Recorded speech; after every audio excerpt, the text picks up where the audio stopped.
Deus, em nome de Jesus, venha falar com cada um de nós nessa manhã, Pai. Nós precisamos do Seu Espírito de revelação, precisamos entender, Senhor Jesus, a imensidão do Seu amor a cada dia mais, precisamos receber essa graça e essa bondade dentro de nós, sem, Senhor, fazermos nada para que isso venha sobre nós. Nós precisamos compreender que pela fé temos um relacionamento íntimo contigo, pela fé fomos lavados na cruz do Calvário, pela fé fomos salvos em Cristo Jesus e pela fé nos movemos. Então isso não tem a ver com a gente, isso tem a ver com o Senhor, com o seu poder e com a supremacia do sacrifício de Cristo no Calvário. Então, em nome de Jesus, nos visita, Senhor, com sua presença e traz sobre nós entendimento dessas ricas profundidades do Espírito Santo, em nome de Jesus. Amém. Amém. O tema da minha mensagem é o poder que ofende o mérito. Estamos começando uma série hoje, está escrito aqui desgraça, e tem um xizinho aqui bonitinho, e aí a palavra muda para desgraça. Desgraça é algo que está realmente falando sobre não estar debaixo de graça. A palavra desgraça ou desgraçado é uma palavra muito forte. Quando acontece uma coisa, como aconteceu, por exemplo, em Brumadinho, estourando aquela barreira da Vale, você fala, cara, você viu a desgraça que aconteceu. Quando acontece um acidente automobilístico, você fala, cara, você viu que desgraça que visitou aquela família, perderam um ente querido. Então é uma palavra pesada, é uma palavra muito forte, e de verdade, essa era a verdade a respeito da nossa herança, essa era a verdade a respeito da nossa natureza, ou seja, e todos nós, na pessoa de Adão, nós fomos destituídos da graça de Deus, todos pecaram. Então uma verdade a meu e a seu respeito, todos nós pecamos e destituídos estamos da graça de Deus. Então se alguém fala mal de você, Douglas Gonçalves, ele sempre fala essa frase, né? Se alguém estiver falando mal de você, não fica triste não, eles não sabem toda a verdade, não fica triste com isso. Às vezes as pessoas só estão falando um pouco da verdade, infelizmente, que está em nós. Então uma verdade é, eu e você somos piores do que as pessoas imaginam. Uma segunda verdade, Ele nos amou mesmo assim. E uma terceira verdade é que em Cristo, nós podemos todas as coisas porque Ele nos fortalece. Em Cristo somos mais que vencedores. Então 3 verdades, se você já quiser ir embora, Deus abençoe. 3 verdades você recebeu, você é pior do que você imagina, Ele te ama mais do que você pode calcular, e o futuro que Ele tem para você nele mesmo é incrível. Deus abençoe, que a graça e a paz do nosso Senhor e Salvador Jesus Cristo, a comunhão do Espírito Santo. Para ninguém falar que eu prego demorado, preguei uma mensagem de 2 minutos, mas era brincadeira, né, gente? Não consigo pregar um pouquinho assim.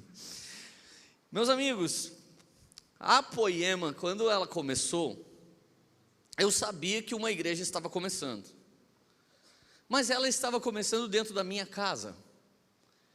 E por que ela estava começando? Porque nos últimos 5 anos antes dela começar, eu vou usar uma palavra em português que é provocação, mas a palavra grega não significa provocação no sentido pejorativo, mas provocação no sentido de estimular a sensibilidade. Por 5 anos o Espírito Santo ficou estimulando minha sensibilidade para eu entender que eu tinha um chamado pastoral.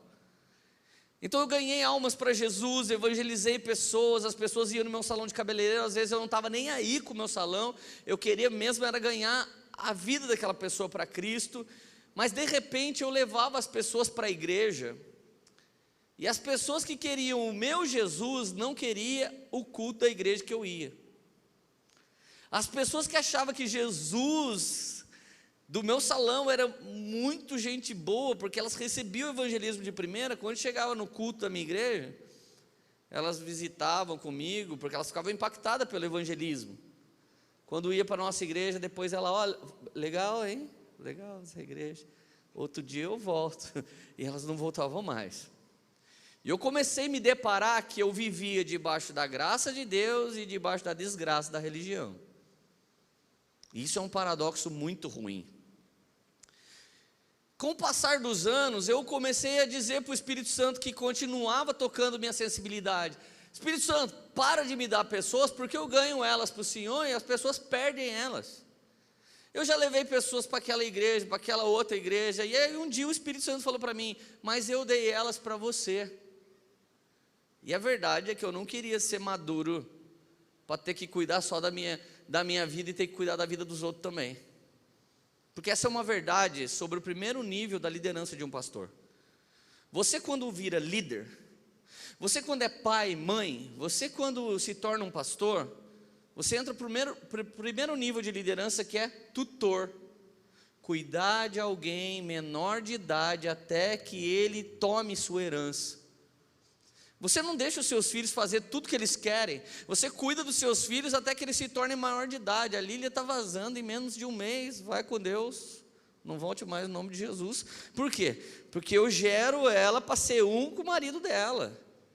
Tem essa de sogro, sogra, ficar aloprando. Vai com Deus. E chama nós quando tiver churrasco. De preferência daquele que não tem que levar nada para rachar. Porque essa é uma coisa muito pobre, mas isso é outra pregação. Tutor, eu fui enquanto ela dava os seus primeiros passos, enquanto ela queria lamber a tomada de casa, eu era tutor. Por isso que você tem que ter um líder. Não faz isso, isso não é legal. Não faz isso aqui, isso que não é bom. É para isso que tem que ter líder. É para isso que tem a tia na escola. Depois ela vira professora. É para isso que depois vira aquele militante de esquerda lá, que daí você não faz mais o curso da universidade, né? É outra pregação também. Então, tutor é aquele que te conduz quando você ainda é uma besta. Deu para entender? Então, quando você faz coisa nada a ver, você precisa de um tutor para falar: isso não é de Deus. Não teve alguém que quando você chegou na igreja, você falava nossa, daí o cara: nossa não, nosso. Lembra? Você fala putz, alguém fala putz não, fala aleluia. Sempre tem esses tutores. Fala benção, não fala mais palavrão. Os tutores nos ensinam os princípios elementares, e eu era tutor de pessoas, mas quando elas realmente queriam um relacionamento mais profundo comigo: vamos ser igreja então? Daí eu falava: não, agora você vai na igreja. Então a verdade é que eu nunca quis assumir o que Deus mais queimava dentro de mim. E Leandro, por que você não queria assumir? Porque eu era pecador. Essa é uma notícia muito ruim. Eu era pecador. Eu era pior do que as pessoas poderiam imaginar. E sabe o pior? Anos se passaram, a Poema é uma bênção. Sabe o que eu sou hoje? Pecador. E cara, e se você soubesse tudo que às vezes eu faço, não sei se você queria estar aqui. E fica tranquilo, não vou confessar nenhum pecado pesado, tá, gente? Eu estou falando desses que a gente é mesmo, tá?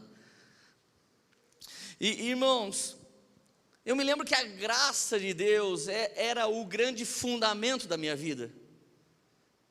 E eu me lembro que de repente a Érica teve uma grande ideia: vamos cuidar dessas pessoas que dão ouvido para a gente? Eu falei: vamos, e nós começamos um cultinho na nossa casa, com 7 pessoas. Ele foi crescendo, e é isso que você está aqui dentro hoje, isso aqui é a nossa história. Mas por 3 anos, o Espírito de Deus disse para mim: você não pode pregar outra mensagem que não seja a graça de Deus. Meus amados, alguns de nós estão aqui, o Dezão chegou aqui, ele não sabia o que ele ia ser na vida, hoje ele tem 3 filhos, é casado, a Aline é uma bênção, orou pela vida dele, eles se tornaram líderes, eles se tornaram supervisores, pastores do Influ. Hoje a banda do Influ estava tocando aqui, é um motivo de grande alegria. Mas se o Dé, que é pastor do Influ, e o Leandro, que é pastor da Poema, sentir: uau, sabe por que Deus fez isso? Porque eu me posicionei, porque eu rompi, porque eu entrei na nova estação, porque eu detectei das galáxias o mover profético, e por isso Deus fez. Nós entramos num nível de meritocracia, e a coisa mais difícil para o cristão é fazer, dar certo, acontecer e entender que isso foi Deus quem fez e é para a glória de Deus. Então todos somos carentes da graça de Deus, todos necessitamos da graça, e se não fosse essa graça, nós já teríamos sido consumidos pelos nossos pecados, pelos nossos erros. Quantas vezes você nem era de Deus e você fala que teve livramento? Qual o nome disso? Graça de Deus. Então por 3 anos o Espírito Santo falou, não pregue sobre o evangelho do reino. Por 3 anos ele falou, não pregue sobre as pessoas semearem. Por 1 ano e meio, eu e a Érica trabalhamos e nós pagamos a conta da Poema, para não falar de oferta, de dízimo, de primícia e de nada. Quanto mais a gente pagava a conta da igreja, mais Deus nos abençoava, e nós só começamos a pregar isso, quando uma pessoa falou para a gente, eu estou sendo impedido de ser abençoado, porque você não está ensinando aquilo que vocês vivem. Nós tivemos que ser repreendidos de não ensinar algo, e nós não ensinávamos algo porque as pessoas tinham sido abusadas nesse algo, e deixar de viver algo da Bíblia porque alguém fez um adultério com esse algo, é não crer que o Deus da palavra cumpre as palavras em nossa vida. Você não pode viver por uma ferida, nem pode viver por uma condição de pecado, você precisa viver pela graça que está em Cristo Jesus. E meus amigos, a Bíblia diz assim, em 2 Coríntios capítulo 8, verso 9, pois vocês conhecem a graça do nosso Senhor Jesus Cristo. Paulo está exemplificando o que é a graça. E olha o que ele continua dizendo, sendo ele rico, se fez pobre por amor de vocês, para que por meio de sua pobreza vocês se tornassem ricos. Gente, o Senhor Jesus é Rei dos reis e Rei de reis, e o seu pai é El Shaddai, é o Deus Todo-Poderoso, o Deus Todo-Poderoso, Com toda essa riqueza e soberania, ele se despiu da sua glória, ele se despiu do fato de ser Deus, se tornou semelhante aos homens, e não feliz, ele foi para baixo dos homens, numa tentativa de elevá-los a um nível de seres eleitos. O homem tinha caído, estava no lamaçal do pecado. Jesus encontrou uma maneira de ser igual a gente, e depois ele foi para baixo da gente, para nos erguer, por meio do seu sacrifício, que depois se torna em glória. E o que é graça? A perfeição,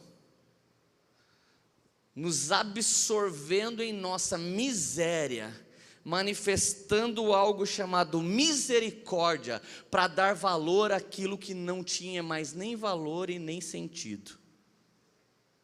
Eu não sei se você consegue ser dependente a isso, mas se tem alguém que não merecia estar aqui, esse alguém sou eu. Como diria o profeta Roberto Carlos, esse cara sou eu.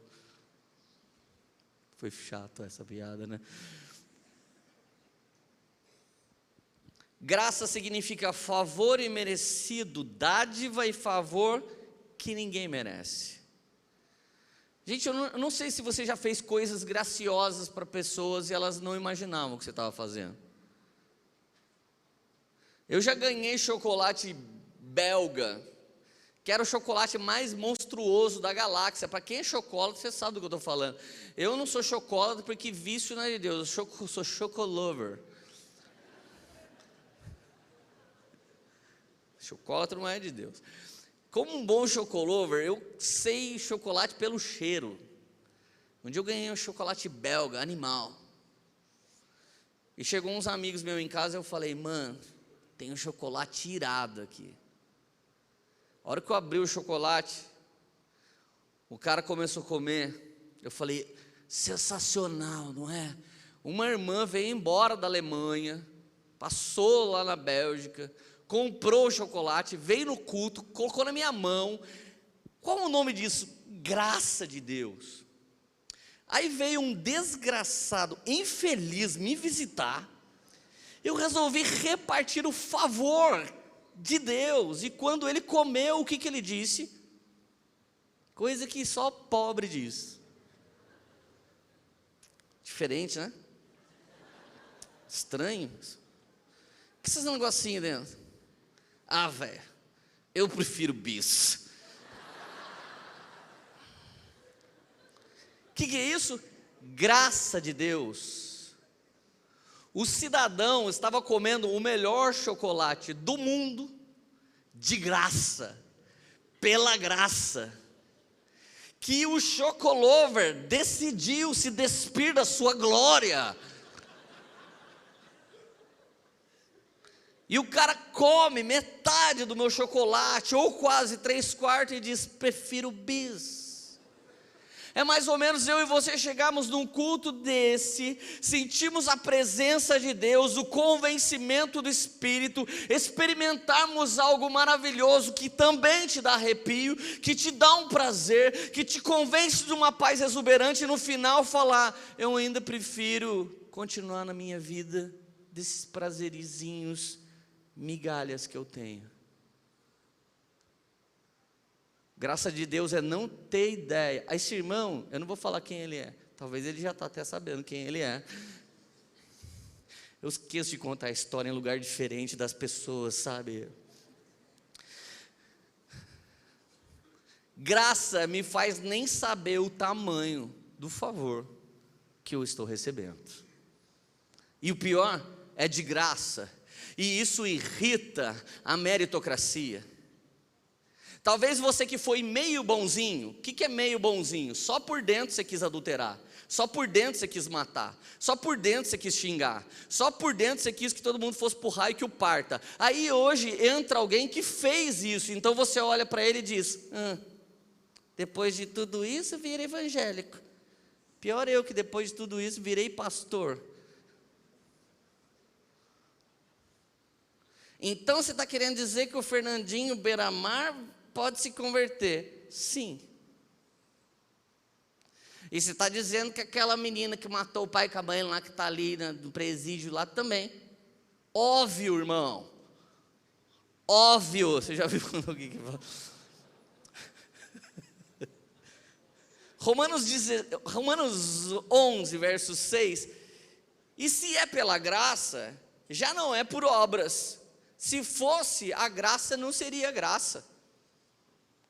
Gente, o que iguala todo mundo aqui é que Jesus morreu por nós, e por causa disso a gente está aqui.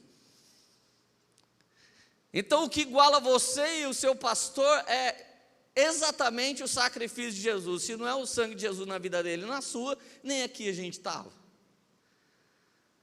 Então se é pela graça, já não é por obras. E por que não é por obras? Para que ninguém se sinta melhor que ninguém.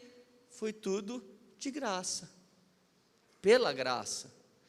Olha o que Newton César Pignata escreveu: a maravilhosa graça de Deus, deixando a conceituação teológica, dialética e filosófica de lado, atrevo-me a dizer que o dia que o ser humano olhar para dentro de si, visitar os portões da sua confusa consciência e não encontrar mérito algum em si mesmo, ele saberá o que significa graça de Deus. Eu sou cristão por causa da graça maravilhosa de Deus. O dia que você olhar para dentro de você e não conseguir dizer: Deus viu algo bom em mim, por isso eu se converti. Gente, quer uma das piores falas de meritocracia? Isso aí é fruto da minha oração. Fala aí, guru. Então é você que move as coisas?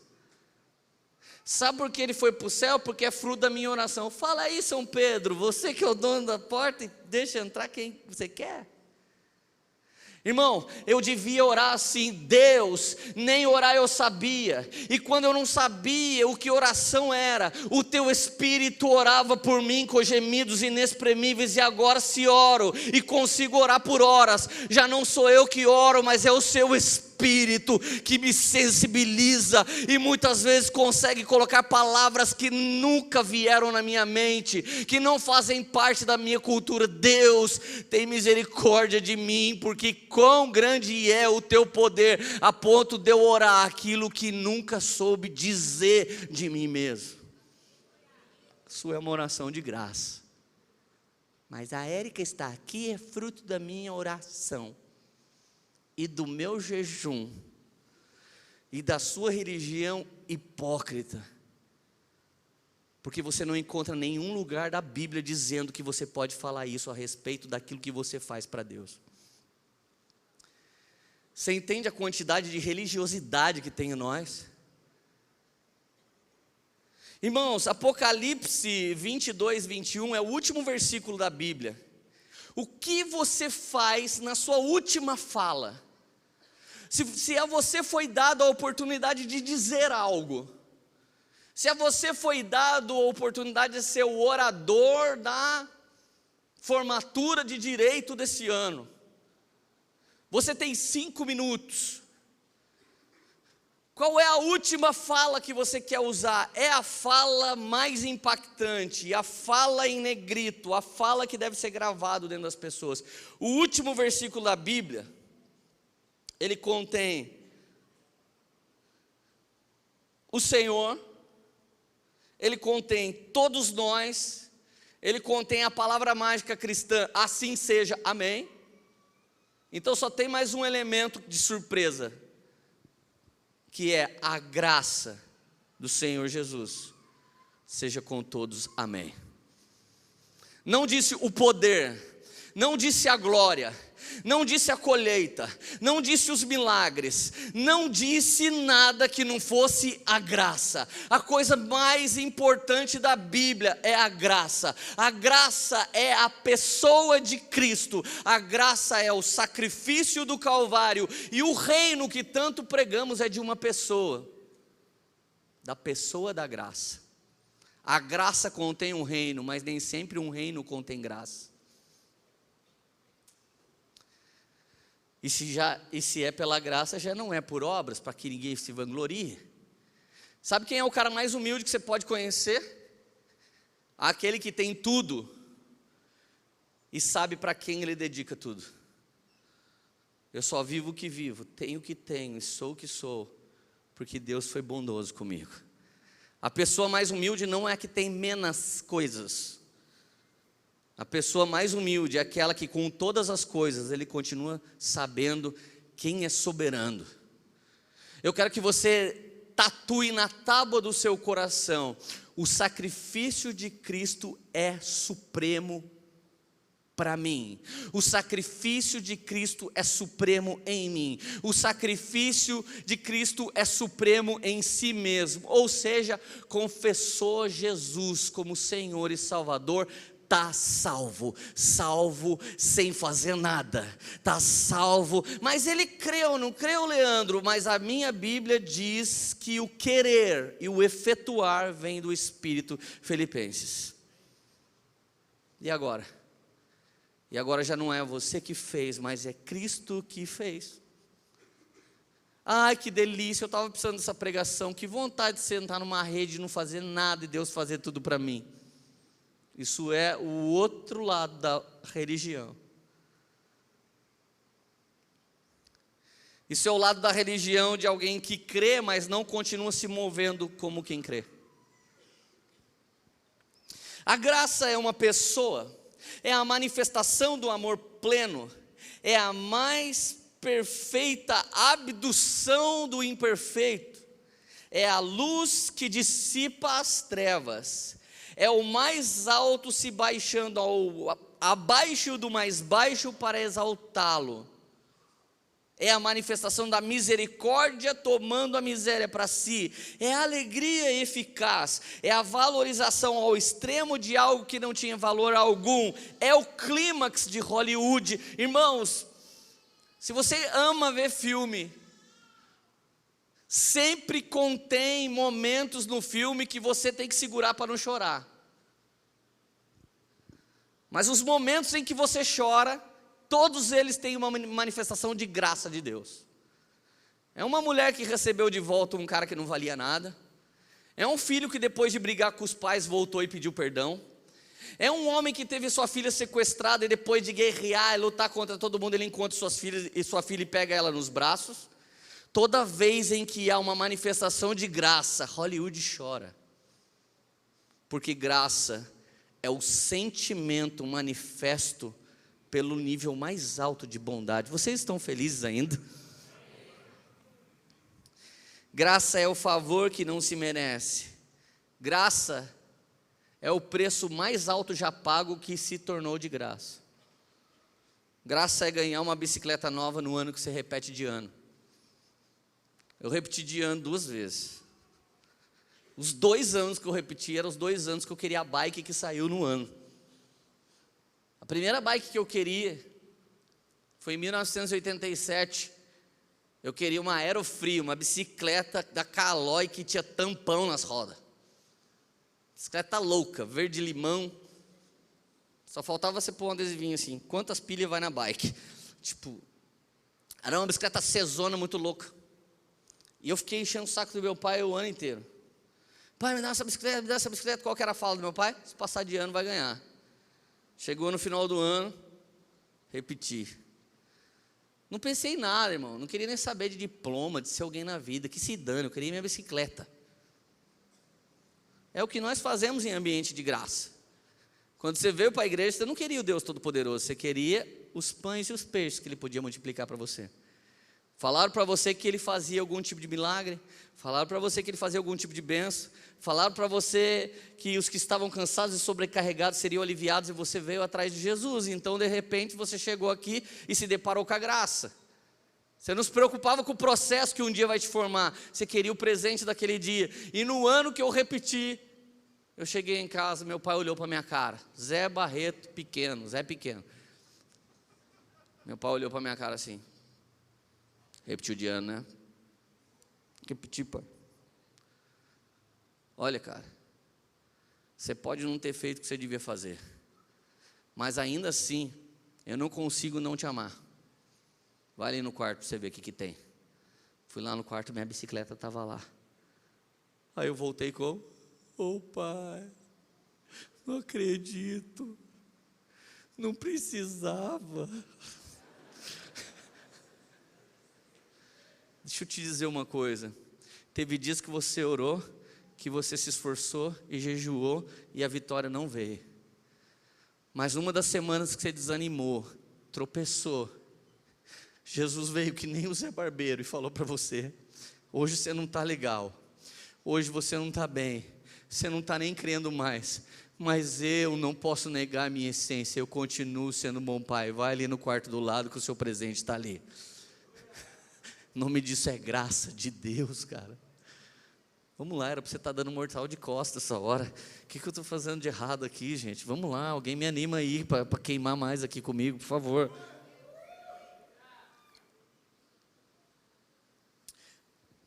Gente, a Bíblia diz que Jesus se alimentava de 2 elementos, manteiga e mel.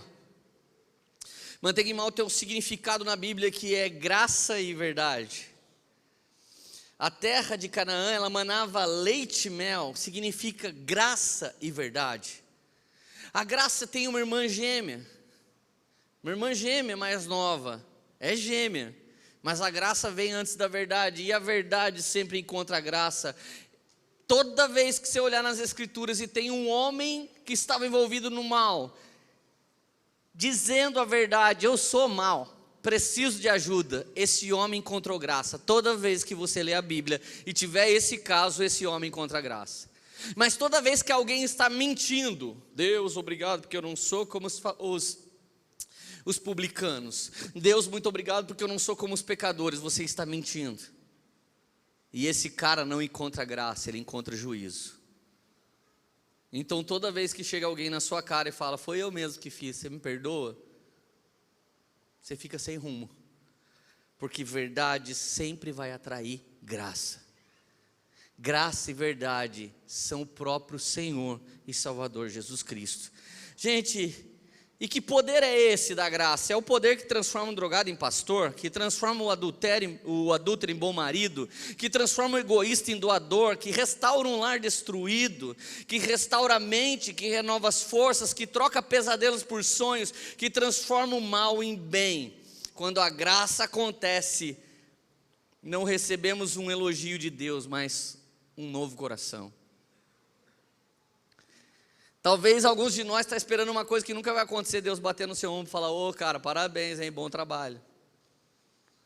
A Bíblia não diz que é na sua força que Deus te recompensa, mas a Bíblia diz que é na sua fraqueza que você encontra graça em mim. É quando você fala: Deus, não dá para eu fazer, então revestido de Cristo você é, e Ele opera o querer, o efetuar dentro de você. Então você chora: eu mesmo queria xingar, eu mesmo queria brigar, eu mesmo queria ir embora do meu relacionamento, eu mesmo não queria pagar imposto, mas o Senhor operou em mim, e aleluia, eu posso fazer tudo isso para você, Jesus.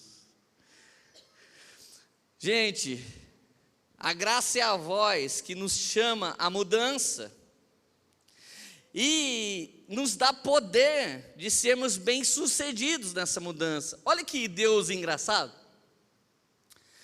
Deus diz para a gente: seja valente, seja perfeito, se volte para mim, semeia que eu multiplico, caminha mais uma milha, dá outra face, entrega também sua capa, farei de ti uma grande nação. Deus primeiro bota todos esses sonhos dentro de você, daí você dá o primeiro passo, vê: não consigo, eu não sei falar, eu sou apenas uma criança. Moisés diz: eu sou gago. Paulo diz: eu sou perseguidor. Mateus diz: eu estou desviando dinheiro no banco. E ele olha e fala assim: não, agora que eu te dei um sonho e eu coloquei ele dentro de você, deixa eu morar em você para eu realizar todos esses sonhos.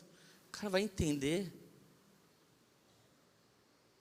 O mesmo Deus que põe os sonhos em você é o Deus que põe a ação em você, e é o Deus que frutifica em você, para que você viva tudo isso para a glória de Deus. Ou seja, então você entende para que você nasceu? Nasci para o louvor da glória de Deus, eu nasci para que Ele opere em mim o querer, o efetuar, e aleluia. E o que me resta na carne? Poxa, eu sou falho. E o que me resta no Espírito? Glória a Deus, porque o que deu certo era o próprio Cristo operando por meio de mim, aleluia. Tem alguém feliz aí? Gente, a graça, ela ofende o mérito.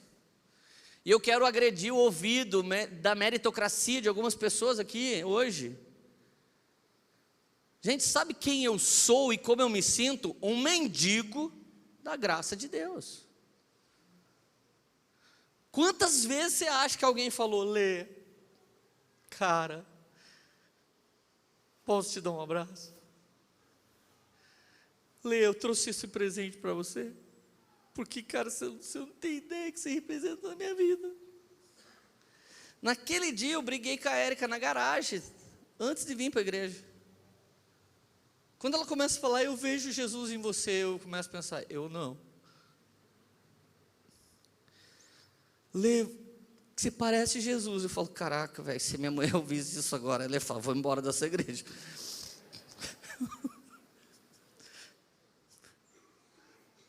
Olha, ela está rindo lá, não é brincadeira, gente.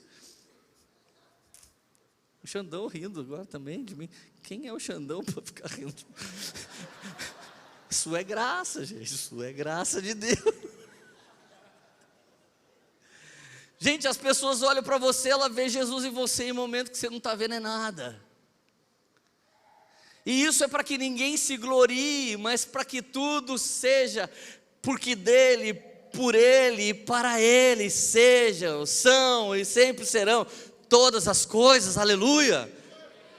Tudo é dele. Então olha quem são os donos do reino: os mendigos da graça. Mateus 5,3: bem-aventurados pobres de espírito, porque deles é o reino do céu. De quem é o reino? Dos pobres de espírito. Você é fera? Me desculpa, cara, a gente vai entrar e você vai ficar nos olhando. Você é incrível? Desculpa aí, cara, você até pensa que deveria estar pregando aqui no meu lugar, mas sou eu que estou. Desculpa aí, sabe por quê? porque não é pela sua força, não é pela violência que você deseja fazer, nem pelos seus cálculos ou equações poderosas que você consegue resolver, nem por nada que você colecionou até hoje, é pela graça de Deus. O reino de Deus é dado aos pobres de espírito. Sabe essa crise que você sente? Eu não posso, eu não sei, eu não consigo, pastor, como é que eu vou ser isso?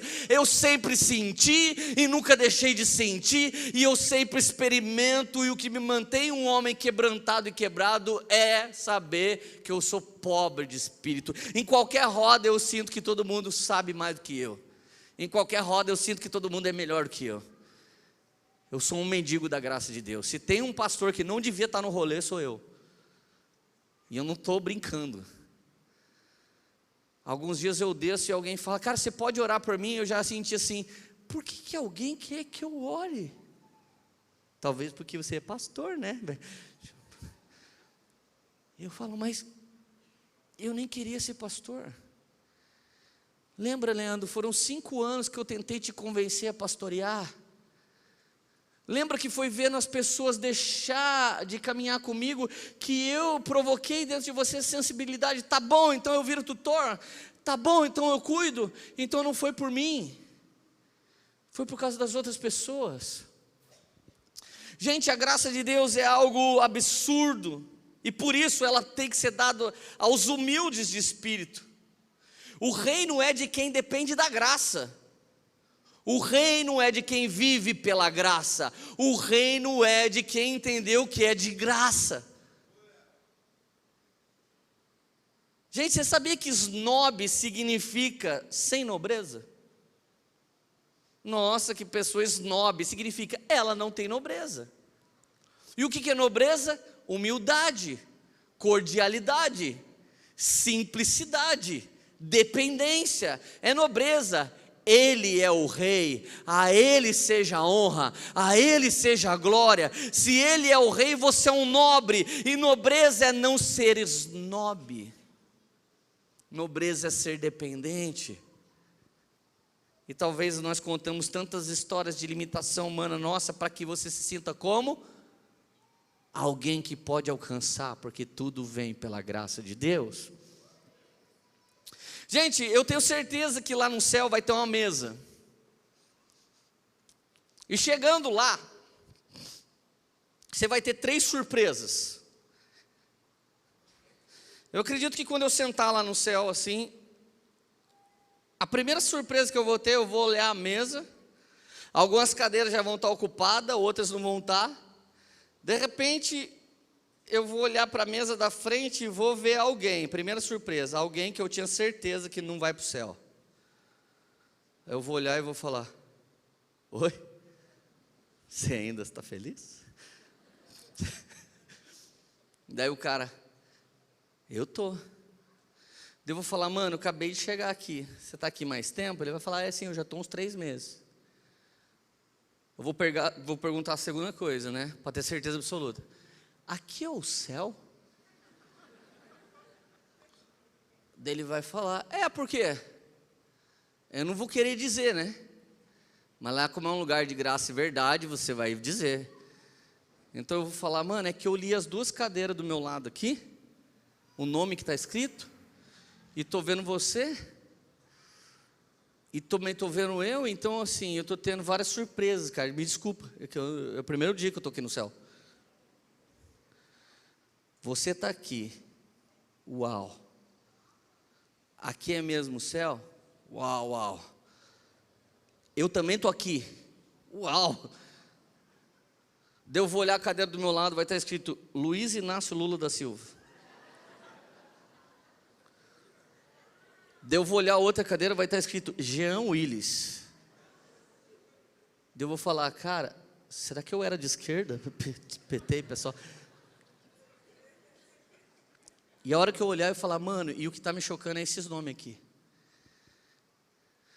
Nessa vai passar um daqueles que estão servindo a mesa. São os anjos, ministradores. Moço, por favor, vê uma Perrier. Deixa eu te perguntar uma coisa. Tá certo esses nomes que estão aqui? Ele vai falar: tá sim, por quê? O Lula vai vir? Sabe o que ele vai responder? Se ele vai ver, eu não sei.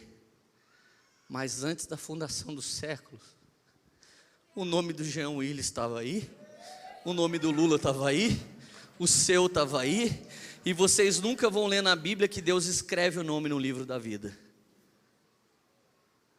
Mas vocês vão ler que antes da fundação dos séculos, os nomes estavam escritos lá, e todos fomos predestinados a uma coisa, não era PSOL, PT ou pastor, nós fomos predestinados a filhos de Deus, muitos foram chamados, a questão é se os escolhidos vão aparecer, a mesa está lá, os nomes estão lá, o salmista até pede, apaga o nome dos ímpios do livro da vida. Uma das promessas de Apocalipse, o próprio Senhor fala, ao que vencer, jamais apagarei o seu nome do livro da vida. Ou seja, não existe um versículo que diz que Deus escreve o nome no livro da vida, mas existe versículo que diz que Deus apaga.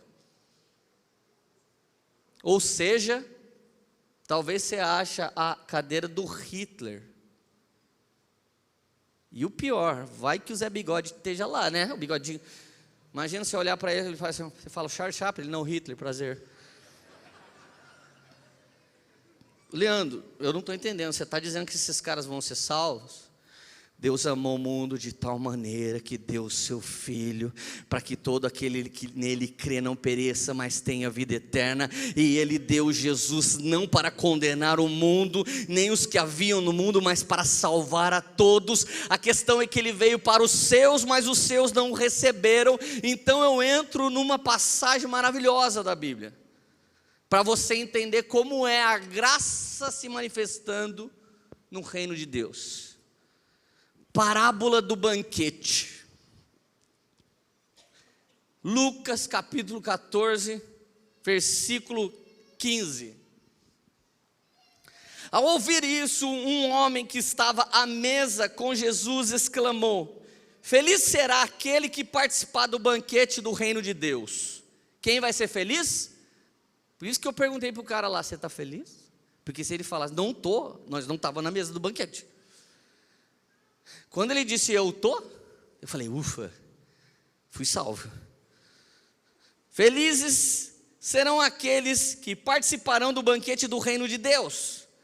Jesus respondeu com a seguinte parábola: certo homem preparou um grande banquete e enviou muitos convites. Quando estava tudo pronto, mandou seu servo dizer aos convidados: venham, o banquete está pronto. Mas todos eles deram desculpas. Acabei de comprar um campo, preciso ir lá vê-lo. Peço que me desculpe. Me desculpe. Me desculpe. Outro disse: acabei de comprar 5 juntas de boi e quero lá experimentá-las. Sinto muito. Me desculpe. Tem um telefone do inimigo aqui tocando.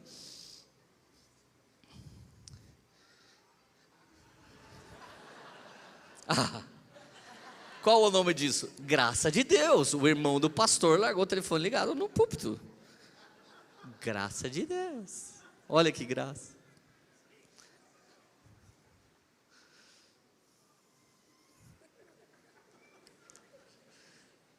Todos deram desculpa. Outro disse: acabei de comprar 5 juntas de boi, quero experimentá-la, sinto muito, me desculpa. Outro disse: acabei de marcar meu casamento, não posso ir, me desculpa. O servo voltou e informou ao seu senhor que tinha dito.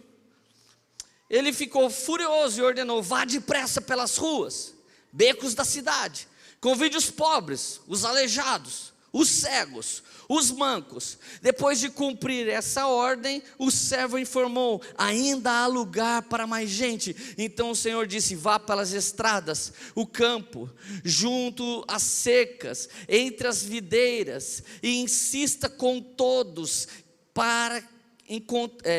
com todos que encontrar, para que venham, de modo que minha casa fique cheia, pois muitos são chamados e poucos são os escolhidos. Parábola do banquete, análise teológica, nem é revelação. Quem é o rei da parábola? Deus. Quem é o banquete da parábola? Jesus. Quem não come da minha carne, não bebe do meu sangue, não tem vida. E quem é o convite da parábola? O Espírito Santo. E quem negou estar na festa? Inicialmente os judeus. Quando as bênçãos de Deus te roubam do Deus da bênção, você acha que você mereceu receber aquilo. Um disse: eu comprei um campo, não vai dar para ir na festa hoje porque eu vou lá ver esse campo. Espera aí, quem é homem de negócios aqui que compra alguma coisa sem ir ver? Isso é um papo furado, velho. Comprei um carro, agora eu vou lá ver o carro. Eu comprei uma casa, não vai dar para ir hoje, porque eu vou lá ver a casa. Acabei de casar, né? Eu acabei de casar, né? Tá falando de banquete de casamento, eu acabei de casar, eu não vou estar aí porque eu estou na minha lua de mel. Gente, nada é mais valioso do que comparecer no banquete. Se existe mesmo um arrebatamento da igreja, imaginou se alguém começa a subir assim e ele pensa: cara, agora que eu tenho 10 postos de gasolina, o anjo solta. Fica então. Fala a verdade. Talvez se Jesus falasse: cara, eu vou te levar hoje. O que tanto de coisas você diria para ele para falar: não quero estar no banquete agora. Poxa, agora que eu estou começando a pregar. Agora que o meu casamento começou a dar certo. Ele convidou os judeus para estar no banquete. E note que esse banquete ainda não tem a noiva. Porque a graça fala de estar para dentro da festa. A graça não fala de ser a noiva. A graça fala de estar convidado para o banquete. Entrar de graça. Ele disse: cadê os caras que eu chamei? Os servos dele falaram: eles estão ocupados e pediram desculpa. Olha, gente educada, gente diligente, gente disciplinada, gente incrível, gente culta, gente merecedora, gente que sabia da desculpa. Mas desculpa para Deus é uma afronta à graça dele. Quando Deus resolve te abundar superabundar e abundar e abençoar, você precisa simplesmente se render. É Deus que está fazendo e não é você quem faz. Na passagem de Mateus, ele diz: sai pelas ruas, sai pelas praças, sai pelos becos, chamem gente boa e gente má. A graça de Deus não chama alguém a partir de um padrão. A graça de Deus chama qualquer um. Se tem sede, venha como você está.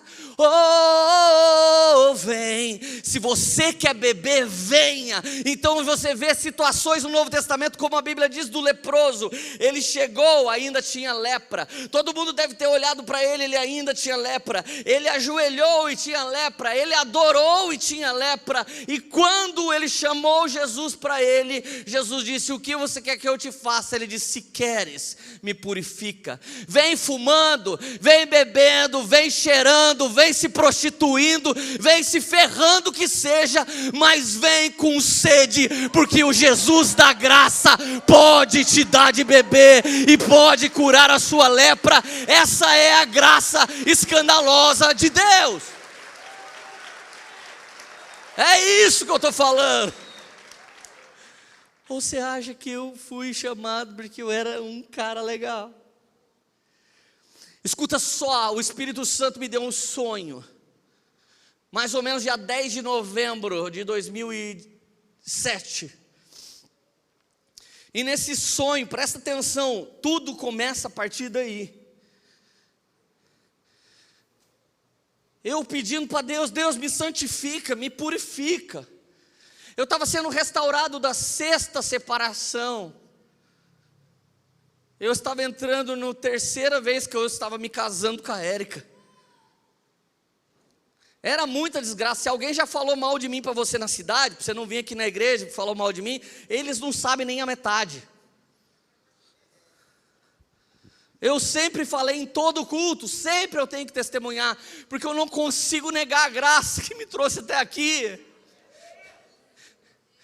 Cara, escuta isso. Eu lembro que eu falava assim: Deus, então me purifica se quer que eu seja pastor, me santifica se quer que eu seja pastor. E eu me lembro que eu fui dormir e eu tive um sonho assustador. Um anjo chegava na porta do banheiro que eu estava entrando, uma portinha velha, feia, de madeira, naquelas que faltam um tanto assim para baixo, um tanto assim para cima. Eu fui entrar naquele banheiro e o anjo veio atrás de mim e disse: Leandro. Eu disse: quê? Eu estava na Rua da Glória, ali no Jardim Russi, Praça Doutor Hipólito, rua de cima ali ou debaixo do posto de saúde. Eu estava ali porque eu nasci naquela praça, eu cresci naquela pracinha. Todos os meus amigos são daquela pracinha. Naquela pracinha eu quebrei o braço, naquela pracinha eu me machuquei, naquela pracinha eu fumei maconha pela primeira vez, naquela pracinha eu bebi, naquela pracinha eu desonrei meu pai, minha mãe, meus avós. Eu cresci naquela pracinha sendo Leandro Nirvana. Era um dos meus apelidos, Leandro Tio Chico, um monte de apelido de Saramondengo. Eu estava, o Teco está dando risada, ele também era de lá. Eu fui entrar no banheiro na Rua da Glória, o anjo me pegou pelo pescoço e disse: o que você vai fazer? Eu falei: eu estou sujo, vou me limpar. Ele disse: você não pode, você precisa correr. Eu disse: correr como? Eu estou imundo. Imundo na Bíblia fala condição de pecado. Então eu entrei e fechei a portinha, o anjo quebrou. Os meus anjos são violentos, velho. Eu tenho 2 anjos, um se chama Chu e outro se chama Shei. O anjo quebrou a porta do banheiro. Eu estava tirando minha roupa, ele me pegou. E eu falei: peraí, eu estou tirando a roupa. E ele me colocou para fora do banheiro, ele disse: corre. Enquanto você corre, eu te limpo. Enquanto você corre, eu te limpo. Não é depois de estar limpo que você começa a corrida. Corre que eu te limpo. E eu comecei a correr assim, vestindo a calça sujo. E eu comecei a correr. E eu não conseguia dar um gás de verdade. Então eu comecei a dar uma corridinha. Ele: corre que enquanto você corre eu te limpo. E eu comecei a correr. Então eu corria a Rua da Glória, eu corria Desembargador, eu corria Ernesto Leão Brasil, eu corria uma outra rua que eu não sei o nome. Eu dava a volta na pracinha e eu comecei a ver pessoas que andavam comigo. E eu ganhei um cara que andava comigo para Jesus. E no meio dessa cena eu vi a Suzana lá dentinho, que congrega aqui hoje. Eu ganhei a Suzana para Jesus. E eu ia ganhando as pessoas e levando elas para a praça. E depois eu corria de novo e pegava pessoas e levava na praça. De repente, depois de correr muito, eu vi uma onda tomando Taubaté inteirinho. Foi a hora que a onda está chegando ali na Praça Doutor Hipólito. Eu coloquei a última pessoa para dentro. A estiva já não existia mais. Não existia o Parque Aeroporto. Não existia Desembargador. E a onda veio e chegou embaixo do meu pé. A hora que a onda chega embaixo do meu pé, tudo em Taubaté não existia mais. Só a pracinha. Quando eu olhei para a pracinha, tinha mais ou menos umas 380 pessoas. Eu lembro desse número. E a hora que eu coloquei o pé para dentro, a onda pegou assim o meu pé direito, eu coloquei o pé para dentro. E eu vi meu carro, eu tinha um carro na época, eu tinha um Focus. E eu vi meu carro passando por trás de mim, entrando dentro da onda e se acabando. Naquele exato momento, o Espírito de Deus falava para mim: sua vida pessoal acabou. A sua corrida não depende de você, mas depende da minha graça. Salva seus amigos, salva a sua cidade, salva os seus parentes, porque enquanto você corre eu te limpo. Nessa eu lembrei que eu estava sujo quando começou a corrida. Então eu olhei naquela hora para minha roupa, cara, isso foi assustador. Era a roupa mais brilhante que existia. Eu estava aceso. Ainda tinha gente começando a acender, tinha gente apagada, mas eu estava completamente aceso. Eu disse: Deus, quem fez isso? Ele disse: Lê, é pela graça. Enquanto você corre, se envolve comigo, se compromete comigo, se relaciona comigo, enquanto você preocupa em fazer as coisas para os outros, eu cuido de você. Eu fui te limpando, de glória em glória eu fui te transformando. Enquanto você corria, eu te transformava. E meu sonho acabava. E naquela manhã, eu acordei assustado. Eu disse: Érica, eu tive um sonho muito louco. Ela disse: o que será que quer dizer? Eu falei: eu não sei. Então eu dormi de novo na outra noite. E eu tive um segundo sonho. Eu sonhei que eu estava passeando assim, correndo com a Érica em Fernando de Noronha. Eu estava de sunga branca. Parte horrível do sonho. Ela estava de biquíni branco e a gente correndo assim, no pontinha do pé. E se tivesse uma trilha sonora de fundo, ia ser linda do jeito que é. Conhece o louvor do irmão York? Da cabeça ao pé, jeitinho. De repente, eu comecei a olhar para as pessoas em Noronha e ninguém estava feliz, só eu e a Érica. E eles usavam sunga preta, biquíni preto. E eles tinham cara de paulistano segunda de manhã, indo para o metrô. E aí eu rindo, a Érica rindo, e eu disse: o que vocês estão fazendo? E eles estavam cavando buracos. Eles cavavam buracos no chão da praia. Eu falava: o que vocês estão fazendo? Vocês estão em Noronha, não estão felizes? Eles falaram assim: vocês são loucos? Caro não é vir para Noronha. Vir para Noronha é barato. Difícil é assumir com todo o lixo que a gente faz. Ninguém consegue pagar por isso. E eles cavavam um buraco e ficavam enterrando suas latas, seus saquinhos, suas sujeiras. Eu falei: que louco, vamos para lá. Comecei a ir para frente. Tinha uma roda de moinho, bem bonita, com água cristalina caindo. A água era viva. E ela me chamou para beber. Eu peguei aquela água e bebi. E dei para a Érica. Eu falei: uau, o que é isso? E nós entramos, era um restaurante, um bangalô de madeira com um monte de véu branco pendurado. Ele tinha velas bonitas, decorativas. Os pratos todos colocados à mesa. Guardanapo encaixado naquele anelzinho, talheres bonitos. Então a gente começou a olhar, não havia uma pessoa no restaurante. Então nós sentamos naquele restaurante. Quando eu olho para o lado, eu fiquei assustado. Eu perguntei: Érica, tem do seu lado também? Ela disse o quê? Lixos com fundo infinito. Eu falei: as pessoas estão lá cavando buraco para sumir com o seu lixo. E esse restaurante você pode vir depositar todo o lixo que você tem e ainda comer de graça. Érica, o que é isso? De repente, sai por uma cortina de bambu. Sabe quem? O bendito do anjo que me fez correr no outro sonho. Ele saiu, olhou para mim e deu risada. Falei: o que está acontecendo? Ele disse: lê. Esse restaurante é seu e da Érica. E Deus confiou para vocês servirem comida de graça para todas as pessoas. E para que vocês falassem para elas que elas não precisam pagar pelos lixos que elas já produziram. Elas podem jogar tudo aqui. E esses lixos nunca vão sucumbir a esse lugar. Mas sempre vai ter comida nessa mesa de graça para dar para as pessoas. Então eu acordei, cara. Eu tive uma certeza. Eu não sou o melhor cara dessa cidade para fazer isso. Érica, nós não somos o casal mais exemplar para fazer isso. Mas eu acho que Jesus resolveu chamar a gente para fazer alguma coisa. Então a gente disse: perdão, Deus, pelo que a gente errou até hoje. A gente vai começar a correr. E o Senhor nos limpa. E a gente correu. E correu. E nos últimos 11 anos, essa é a única coisa que a gente tem feito. E eu me lembrei agora de toda essa história. Ela não estava aqui na minha pregação.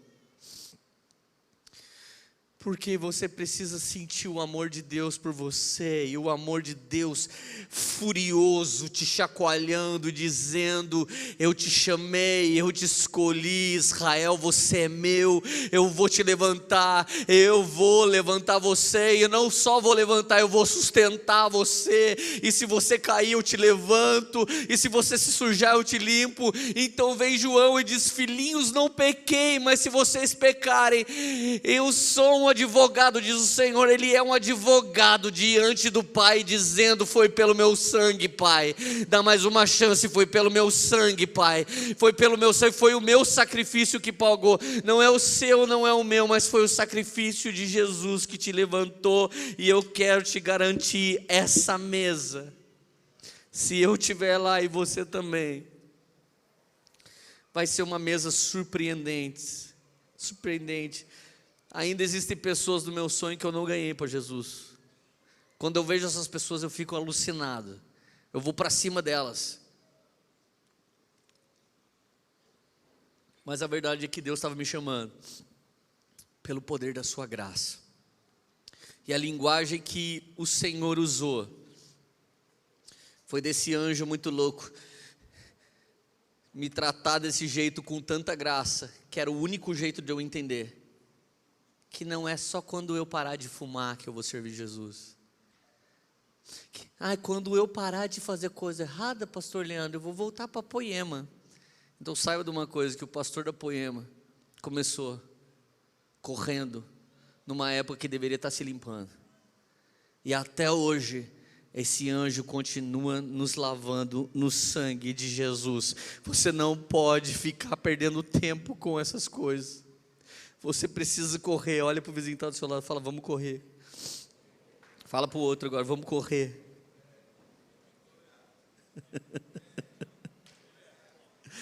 Fala para ele: vamos correr, irmão. Fala alto, igreja: vamos correr.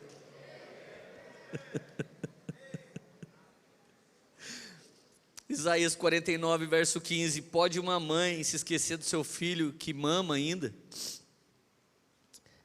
Pode deixar de sentir amor pelo filho que ela deu à luz? Mesmo que isso fosse possível, eu não me esqueceria de vocês, diz o Senhor. Verso 16, vejam: escrevi o nome de vocês na palma da mão. Seus muros e ruínas estão sempre na minha mente. Em breve seus descendentes voltarão, e todos que procuram destruí-lo irão embora. Eu acho que Deus escreveu isso, eu acho, tá? Não foi o Espírito Santo que me falou, não li em nenhum lugar. Eu acho que Deus escreveu o seu nome e o meu na palma da mão dele, porque aqueles dias que Deus tem vontade de fazer assim, ó. Ele faz assim: opa, vou abençoar de novo. Eu vou abençoar mais uma vez. Eu vou abençoar de novo. Tem um cara chamado Saulo, ele faz vídeos no Jesuscope. Ele é um dos caras incríveis. Esse cara esses dias falou num vídeo de adoção. Existia uma cultura em Roma chamada dias lústricos, dias de consagração. Presta atenção nisso. Paulo fala a Romanos: vocês não são mais escravos, mas foram adotados no Senhor. Quando você fala adoção para brasileiro, o brasileiro pensa num coitado. Talvez se tem alguém que foi adotado aqui, você está mais apegado pela rejeição dos seus pais originais do que pela escolha dos seus novos pais. E de verdade, em Roma, imperadores, eles escolhiam filhos, eles adotavam filhos escolhidos porque eles viam um bichinho fortinho e falavam: esse vai ser um grande imperador. Então em Roma, por 9 dias, a mãe tinha um menino, filho do marido dela. Por 9 dias era o período dos dias ilústricos. Essa criança no 9º dia era colocada no chão, perto do pai. Se o pai romano abaixasse e pegasse o seu filho, significa: eu aceito ter esse filho. Quando Paulo está ensinando, você precisa entender o contexto. Irmão, entenda o contexto. Volta para cá, vou explicar essa parte. Se tiver escrito numa praia: proibido usar sunga, bermuda, proibido usar biquíni, proibido usar todo tipo de traje de banho, está escrito na praia. O que você entende quando você chega lá? O que você entende? Hã? Fala, gente, por favor, o que você entende? Mas ninguém fala. Pode nadar pelado. Isso está numa praia de nu? Tá, mas e se essa praia for lá no Emirados Árabes? Se for lá no Oriente, tiver a mesma placa, que significa o quê? Que você é árabe e tem que nadar de roupa. Que você não pode pôr biquíni, você vai ter que nadar de túnica. Você entende que a mesma placa em lugares distintos tem significado diferente? Sim, amém? Por isso que você tem que entender o contexto da Bíblia. Quando Paulo está falando a Romanos, vocês não são mais escravos, mas são adotados por Deus. Ele está dizendo, sabe essa cultura de vocês aí? Que o pai pode rejeitar o filho natural até o 9º dia? Sim, é disso que eu estou falando. Por quê? Porque na lei de Roma, quando você adotasse alguém, nunca mais você voltava atrás, porque o adotado foi escolhido, mas o que nasceu de ordem natural apareceu. Então, filho natural ser escolhido era legal, mas o adotivo, você é filho adotivo? Ele já falava, sou, e você? Ah, eu sou natural. Você entende? Porque o adotivo queria dizer, eu fui escolhido. Você consegue entender agora a diferença da adoção de Jesus Cristo para conosco?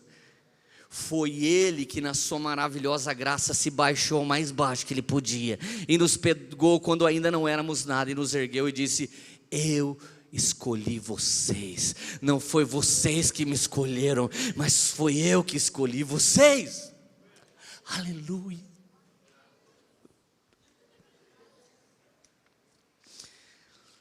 Meus amigos,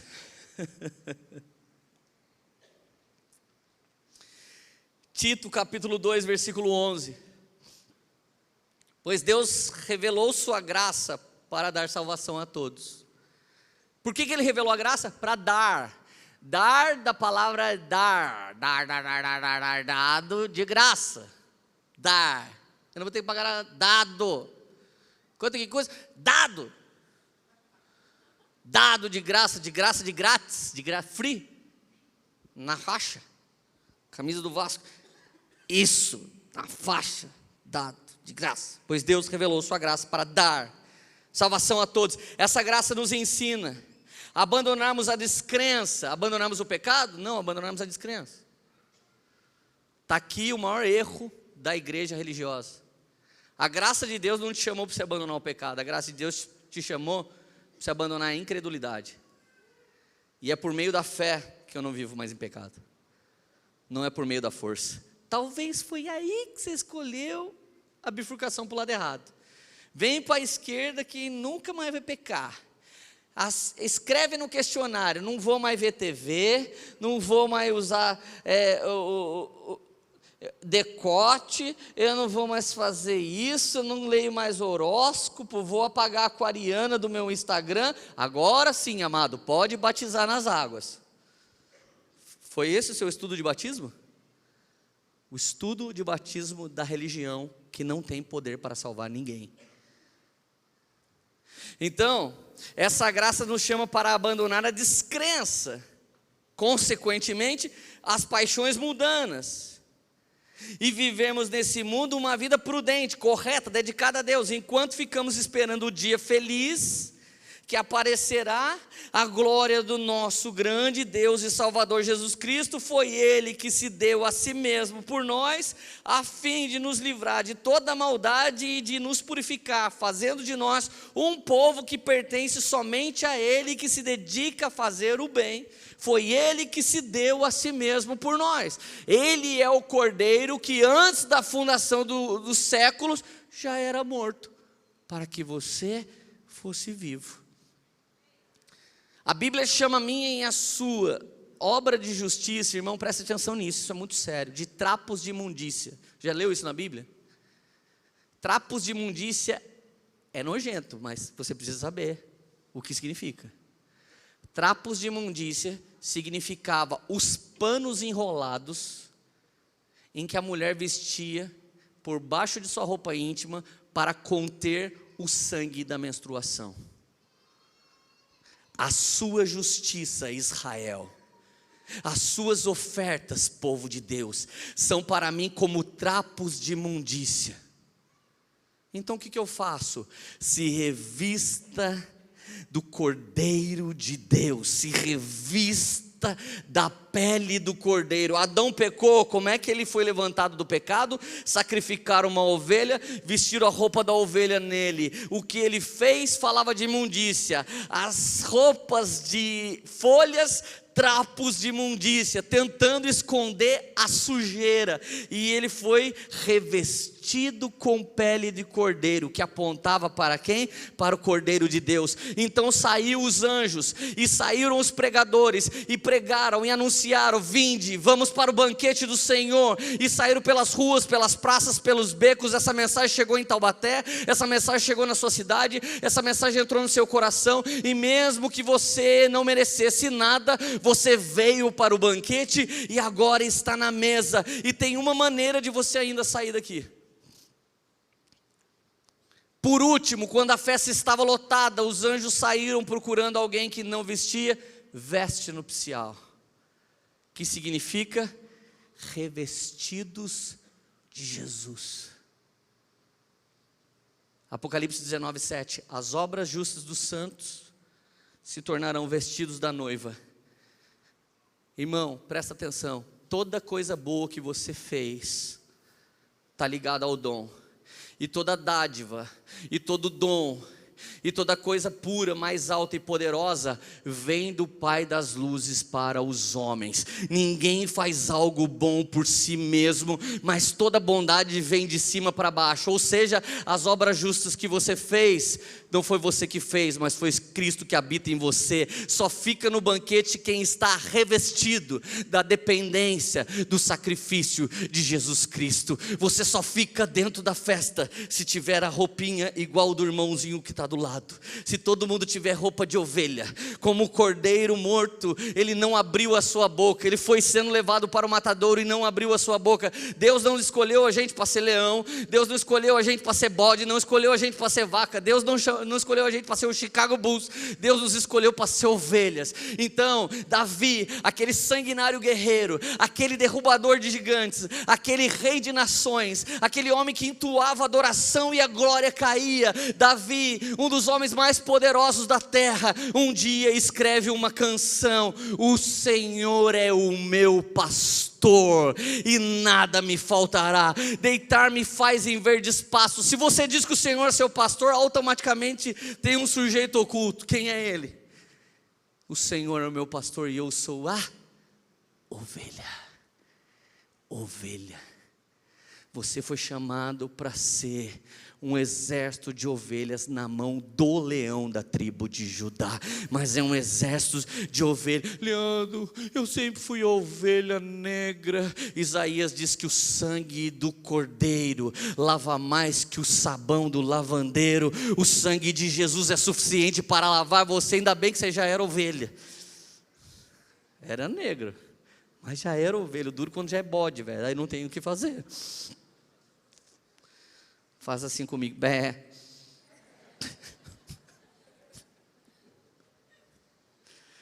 Vocês estão felizes, gente? Gente, que delícia falar disso. Minha justiça são trapos de imundícia, mas a justificação deles são vestes novas. Ai, meu Deus do céu. Filipenses 2,13, marca para você estudar depois. Ele realiza em você o querer quanto efetuar. Mas, gente, eu preciso ler só isso aqui para a gente terminar. 1 Timóteo capítulo 12, verso 14.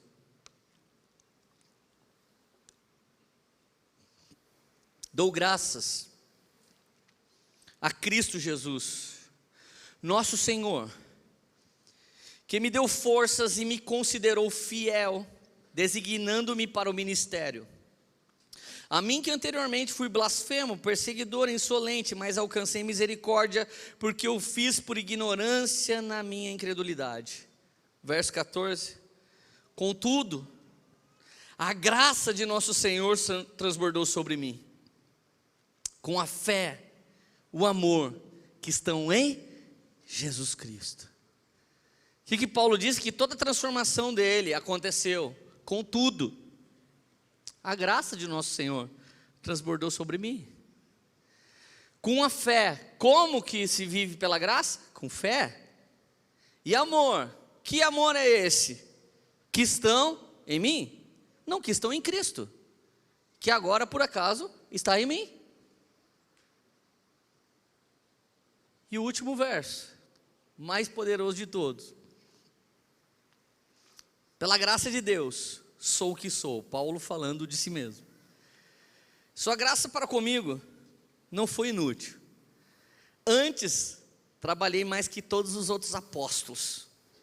Todos eles juntos. Contudo, repete comigo, contudo, não eu, mas a graça de Deus que está em mim. O dia que eu e você conseguirmos sermos homens de Deus, temos uma família maravilhosa, conseguimos multiplicar dons, talentos, conseguirmos ter frutos e resultados. O dia que a gente conseguir atingir status que glorificam Jesus, status de pessoas que você olha e todo mundo fala, uau, que cara de Deus, que mulher de Deus. O dia que a gente conseguir atingir tudo isso e dizer, eu sei o quanto eu tenho corrido nos últimos 11 anos, desde que o anjo quebrou a porta do meu banheiro. Contudo, não eu. Contudo, não eu. Repete isso comigo. Contudo, não eu, mas a graça de Deus que abunda em mim.